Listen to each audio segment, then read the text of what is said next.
Hello everyone. So we are discussing previous year questions of the chapter Microbes in Human Welfare and the topic Microbes as Biofertilizers. In today's session we are going to discuss a short answer type question of 2 marks which was asked in the CBSE Board 2020. So the question is, name 2 organisms belonging to 2 different kingdoms that are commonly used as biofertilizers and how.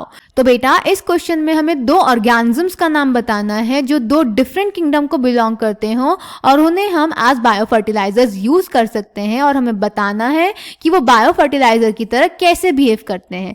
So let's check the answer. तो बेटा एक तो हो जाएगा Monera kingdom का. Monera kingdom के bacteria like Rhizobium, Azospirillum और Azotobacter. जो राइजोबियम होता है बेटा ये लेग्यूमिनस प्लांट्स के साथ उनकी रूट्स में नोड्यूल बना लेता है. ये सिम्बायोटिक एसोसिएशन होती है जिसमें जो राइजोबियम होता है नोड्यूल्स में एटमॉस्फेरिक नाइट्रोजन को फिक्स करता है ऑर्गेनिक फॉर्म में जिसको प्लांट्स एज न्यूट्रिएंट यूज करते हैं.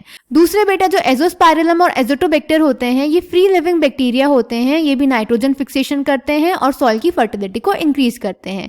Then second category is fungi. Fungi for example Glomus. ये माइकोराइजल एसोसिएशन शो करते हैं प्लांट्स के साथ और इनका जो फंगल सिम्बायंट होता है वो प्लांट्स को फॉस्फोरस प्रोवाइड करता है सॉइल से एब्जॉर्ब करके, इसीलिए ये एज बायोफर्टिलाइजर बिहेव करता है. ऐसे प्लांट्स बेटा और भी क्वालिटीज शो करते हैं. फॉर एग्जांपल ऐसे जो प्लांट्स होते हैं वो रूट बॉर्न पैथोजेंस के अगेंस्ट रेजिस्टेंस शो करते हैं. ये टॉलरेंट होते हैं सैलिनिटी और ड्रॉट के लिए. ऑल्सो बेटा ऐसे प्लांट्स का जो ग्रोथ और डेवलपमेंट होता है वो ज्यादा होता है. Clear? So the answer is taxonomic category Monera.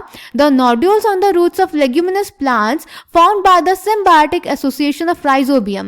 These bacteria fix atmospheric nitrogen into organic forms which is used by the plant as nutrient. Other bacteria can fix atmospheric nitrogen while free living in the soil.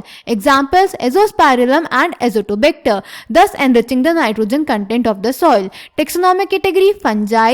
Many members of the genus Glomus form mycorrhiza. The fungal symbiont in these associations absorb phosphorus from soil and passes it to the plant. Plants having such associations show other benefits also, such as resistance to root-borne pathogens, tolerance to salinity and drought, and an overall increase in plant growth and development. So I hope this question is clear to you. Thank you.